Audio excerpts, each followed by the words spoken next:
ಎರಡನೇ ಅವಧಿಗೆ ಸಿಎಂ ಆಗಿರುವ ಸಿದ್ದರಾಮಯ್ಯನವರು ಇವತ್ತು ದಾಖಲೆಯ ಬಜೆಟ್ ಮಂಡಿಸೋಕೆ ಸಜ್ಜಾಗಿದ್ದಾರೆ. ಸಿದ್ದರಾಮಯ್ಯ ಮಂಡಿಸುತ್ತಿರುವ 16ನೇ ಬಜೆಟ್ ಮೇಲೆ ನಿರೀಕ್ಷೆಗಳ ಬೆಟ್ಟವೇ ಇದೆ. ರಾಜ್ಯದ ಜನರಿಗೆ ಏನೆಲ್ಲ ಕೊಡ್ತಾರೆ, ಸಿದ್ದು ಲೆಕ್ಕ ಹೇಗಿದೆ, ನಾಳಿನ ಬಜೆಟ್ ಬಗ್ಗೆ ಸಂಪೂರ್ಣ ವರದಿ ಇಲ್ಲಿದೆ. ಅಂದ್ರೆ ಇವತ್ತಿನ ಬಜೆಟ್ ಬಗ್ಗೆ ನೋಡೋಣ.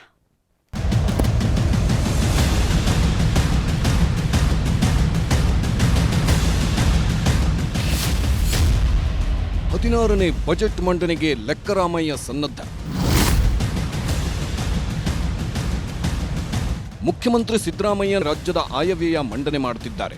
ಅಳೆದು ತೂಗಿ ಕೂಡಿ ಕಳೆದು ಗುಣಿಸಿ ಭಾಗಿಸಿ ಎಲ್ಲವನ್ನೂ ಲೆಕ್ಕ ಹಾಕಿರುವ ಲೆಕ್ಕರಾಮಯ್ಯ ಕರ್ನಾಟಕದ 2025-26ನೇ ಸಾಲಿನ ಬಜೆಟ್ ಮಂಡಿಸುತ್ತಿದ್ದಾರೆ. ವೈಯಕ್ತಿಕವಾಗಿ ಸಿದ್ದರಾಮಯ್ಯ ಮಂಡಿಸುತ್ತಿರುವ 16ನೇ ಬಜೆಟ್ ಇದಾಗಿದ್ರೆ, ಎರಡನೇ ಅವಧಿ ಸಿಎಂ ಆಗಿ ಎರಡನೇ ಪರಿಪೂರ್ಣ ಬಜೆಟ್ ಮಂಡಿಸುತ್ತಿದ್ದಾರೆ.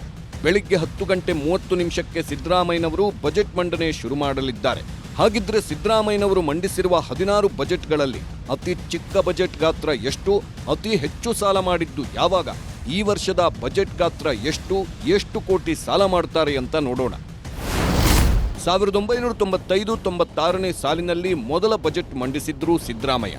ಆಗಿನ ಬಜೆಟ್ ಗಾತ್ರ 10,859 ಕೋಟಿ ರೂಪಾಯಿ. ಆಗ ಮಾಡಿದ್ದ ಸಾಲ 1,309 ಕೋಟಿ. ಇದು ಸಿದ್ದರಾಮಯ್ಯನವರ ಅತಿ ಕಡಿಮೆ ಬಜೆಟ್ ಮತ್ತು ಸಾಲ. ಆದರೆ ಕಳೆದ ವರ್ಷ ಬಜೆಟ್ ಮಂಡಿಸಿದ್ರು. ಆಗ ಸಿದ್ದರಾಮಯ್ಯನವರ ಬಜೆಟ್ ಗಾತ್ರ 3,71,383 ಕೋಟಿ ರೂಪಾಯಿ ಆಗಿತ್ತು. ಕರ್ನಾಟಕದ ಅತಿ ದೊಡ್ಡ ಬಜೆಟ್ ಮಂಡಿಸಿದ್ದ ಸಿಎಂ 1,05,246 ಕೋಟಿಯಷ್ಟು ಹಣವನ್ನ ಸಾಲ ಮಾಡಿದ್ರು. ಈಗ ಮಂಡಿಸೋ ಬಜೆಟ್ ಗಾತ್ರ 4 ಲಕ್ಷ ಕೋಟಿ ದಾಟುವ ನಿರೀಕ್ಷೆ ಇದೆ. ಸಾಲಾನು 1,50,000 ಕೋಟಿ ಮಾಡ್ತಾರೆ ಅನ್ನೋ ಅಂದಾಜಿದೆ. ಸಿದ್ದರಾಮಯ್ಯನವರ ಮೊದಲಿನ ಬಜೆಟ್ಗಳಿಗೂ ಈಗಿನ ಬಜೆಟ್ಗಳಿಗೂ ಅಜಗಜಾಂತರ ವ್ಯತ್ಯಾಸಗಳಿವೆ. ಯಾಕಂದ್ರೆ ಇಲ್ಲಿವರೆಗೂ ಕರ್ನಾಟಕದ ಯಾವ ಮುಖ್ಯಮಂತ್ರಿಯೂ ಮಾಡಿರದಷ್ಟು ಸಾಲ ಮಾಡುತ್ತಿದ್ದಾರೆ ಸಿದ್ದರಾಮಯ್ಯ. ಸಾಲ ಮಾಡಿಯಾದ್ರೂ ತುಪ್ಪ ತಿನ್ನು ಅನ್ನೋ ಥರ ಗ್ಯಾರಂಟಿಗಳ ಹೊರೆಯನ್ನು ಹೊತ್ಕೊಂಡು ವೀಕ್ ಆಗಿರುವ ಸರ್ಕಾರಕ್ಕೆ ಸಾಲ ಮಾಡೋದು ಅನಿವಾರ್ಯವಾಗಿದೆ.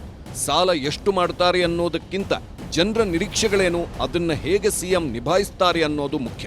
ಹಾಗಿದ್ರೆ ಬಜೆಟ್ ಬಗ್ಗೆ ಜನರ ನಿರೀಕ್ಷೆಗಳೇನಂತ ನೋಡೋಣ. ಬಾಕಿ ನೆರೆ ಬರ ಪರಿಹಾರ ಘೋಷಣೆ ಆಗುತ್ತಾ ಅನ್ನೋ ನಿರೀಕ್ಷೆಯಲ್ಲಿದ್ದಾರೆ ಅನ್ನದಾತರು. ಎಕರೆಗೆ 1 ಲಕ್ಷ ಬಡ್ಡಿರಹಿತ ಬೆಳೆ ಸಾಲ ಸಿಗುವ ನಿರೀಕ್ಷೆಯಲ್ಲಿದ್ದಾರೆ. ಕನಿಷ್ಠ ಬೆಂಬಲ ಬೆಲೆ ಖಾತ್ರಿ ಆಗಬೇಕು. ಟನ್ ಕಬ್ಬಿಗೆ 500 ರೂಪಾಯಿ ಹೆಚ್ಚುವರಿ ಪ್ರೋತ್ಸಾಹ ಧನ ಕೊಡಬೇಕು. ರೈತರ ಆತ್ಮಹತ್ಯೆ ತಡೆಗೆ ಹೊಸ ಕಾನೂನು ತರಬೇಕು. ಬೆಳೆ ನಷ್ಟ ಪರಿಹಾರ ನಿಯಮ ಪರಿಷ್ಕರಣೆ ಆಗಬೇಕು. ಹಣ್ಣು ತರಕಾರಿ ಸಂಸ್ಕರಣಾ ಘಟಕಗಳ ಹೆಚ್ಚಳವಾಗಬೇಕು. ತಾಲೂಕು ಜಿಲ್ಲಾ ಕೇಂದ್ರಗಳಲ್ಲಿ ರೈತ ಭವನ ನಿರ್ಮಾಣ ಆಗಬೇಕು. ಕೃಷಿ ಪಂಪ್ ಸೆಟ್, ವಿದ್ಯುತ್ ಸಂಪರ್ಕದ ದರ ಕಡಿಮೆ ಮಾಡಬೇಕು ಅನ್ನೋದು ಅನ್ನದಾತರ ನಿರೀಕ್ಷೆಗಳು.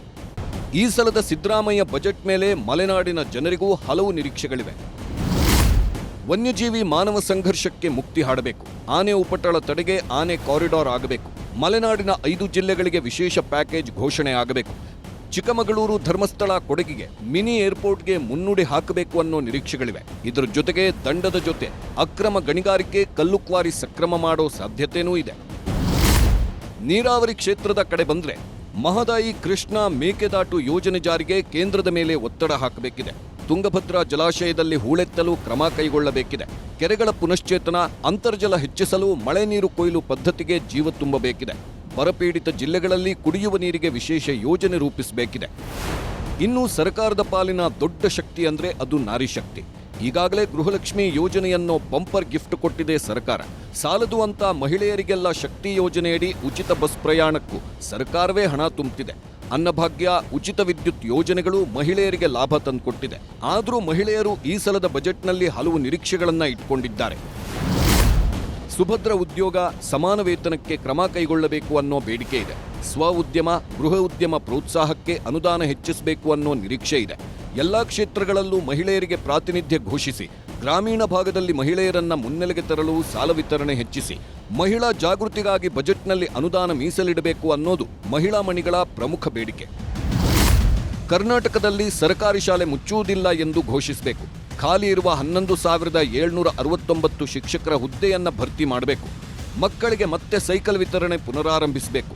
ಅತಿಥಿ ಶಿಕ್ಷಕರು, ಅಂಗನವಾಡಿ ನೌಕರರಿಗೆ ಕನಿಷ್ಠ ವೇತನ, ಬಿಸಿಯೂಟ ನೌಕರರಿಗೂ ಕನಿಷ್ಠ ವೇತನ ಜಾರಿ ಮಾಡಬೇಕು ಅನ್ನೋ ನಿರೀಕ್ಷೆಗಳಿವೆ. ಎಲ್ಲರ ನಿರೀಕ್ಷೆಗಳನ್ನು ಖುದ್ದು ಮುಖ್ಯಮಂತ್ರಿಗಳೇ ಕೂತು ಪಟ್ಟಿ ಮಾಡಿದ್ರು.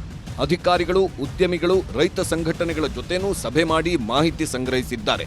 ಹೀಗಾಗಿ ಸಿದ್ದರಾಮಯ್ಯನವರ ಬಜೆಟ್ ಬಗ್ಗೆ 108 ಕುತೂಹಲಗಳಿವೆ. ನೋಡೋಣ, ನಿರೀಕ್ಷೆಗಳೆಲ್ಲ ಬಜೆಟ್ನಲ್ಲಿ ನಿಜವಾಗುತ್ತಾ ಅಥವಾ ಹುಸಿಯಾಗುತ್ತಾ ಅನ್ನೋದು ಬೆಳಿಗ್ಗೆ ಗೊತ್ತಾಗಲಿದೆ. Political bureau, news 18.